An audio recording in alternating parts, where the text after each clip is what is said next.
I'm representing Booz Allen Hamilton, arguably representing broader industry in terms of the government contracting community. And the perspective is really threefold. There's the perspective of being an innovator within Booz Allen and understanding what we're going through in terms of developing and bringing to market new products, new services, and new business models. So that's one perspective. Second, we've increasingly got involved in working with startups and the incubator community. And so there's a perspective there of knowing what they are experiencing and how we're trying to help them get to market. And then the third perspective is working directly with government agencies on their innovation journeys. So part of what we do is help them embark on innovation journeys. So that's a whole other perspective. I'm the Chief of Staff of the Combating Terrorism Technical Support Office. So we're a rapid prototyping R&D office, and we're looking for as many great ideas for our needs as we can. So non-traditional providers trying to open our aperture and identify people that can solve our problems beyond the traditional defense business base. Well, I'm with Tandem NSI, which is an organization that I started with the help of the Commonwealth of Virginia and Arlington County 2 years ago. And what Tandem is doing is connecting non-traditional performers, that's Pentagon speak for entrepreneurs, with the national security establishment. And so where I'm coming from, and the reason why I partnered with PSC and NVTC on this event, is that we have an enormous disconnect right now between innovators, non-traditional performers, and the federal government. And Tandem is a national platform to connect the agencies with the entrepreneurs in a common and consistent way, so they don't even realize they're dealing with the federal government. They just think they're getting another opportunity to grow a great entrepreneurial company. So I'm Stan Soloway. I'm the president of the Professional Services Council. We're the largest trade association of companies that do business with the federal government. So we partner with Tandem NSI and NVTC because all of us have this common interest in helping both the government and our membership understand how to bring innovation to the marketplace.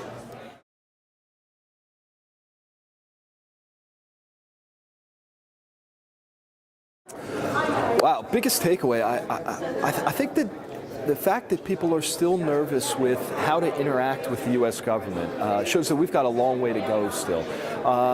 It often comes down to the federal acquisition regulations and people being concerned that the rules of working with the government and the contracting regulations are onerous and it risks their time schedule or their intellectual property. So we need to, in the U.S. government, do a much better job of allaying some of those concerns so that people feel comfortable bringing their ideas to us, that one, I actually wouldn't know what to do with their intellectual property if I owned it. I don't want to take it. I want government use of it.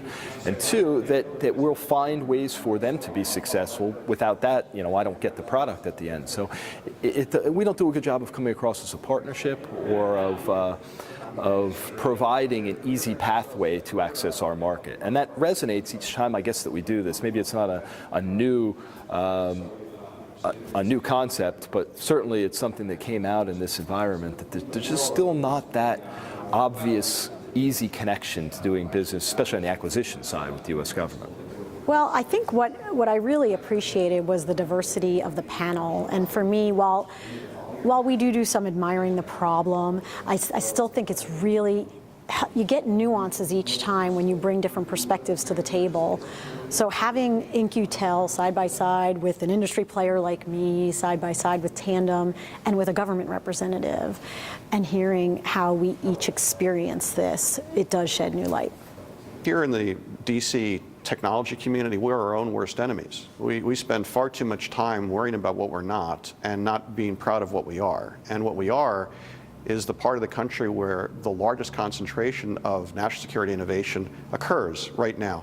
There's more expertise here around how to do business with the federal government, how to provide innovations to the federal government than any place in the country. And we need to do a better job as a region in publicizing that. That's the first thing. The second thing is there are pockets of informed and excited reaching out occurring within the federal government. And events like today are designed to show, and today showed, that there are a lot of really smart people working this problem already within their narrow fields of view. I'm not even going to say self-interest, because it's not self-interest. People are outward facing, But there are a lot of silos because there's a lack of connectivity. It's important to talk about this issue because the government constantly says it's looking for innovation. It's not always clear the government knows what innovation is or whether they're even aware of the innovations taking place. There are lots of companies, both traditional and non-traditional suppliers, who have innovative ideas, innovative partners, innovative capabilities, and everybody's struggling to try to break through the wickets and bring that innovation to the marketplace. Meanwhile, there's a perception out there that there's very little innovation in the traditional base, and it's all coming from the West Coast. Some of it is coming from the West Coast, but there's also a lot here on the East Coast. And so we're trying to both build awareness, build understanding of the challenges and the opportunities, as well as change some of the perceptions.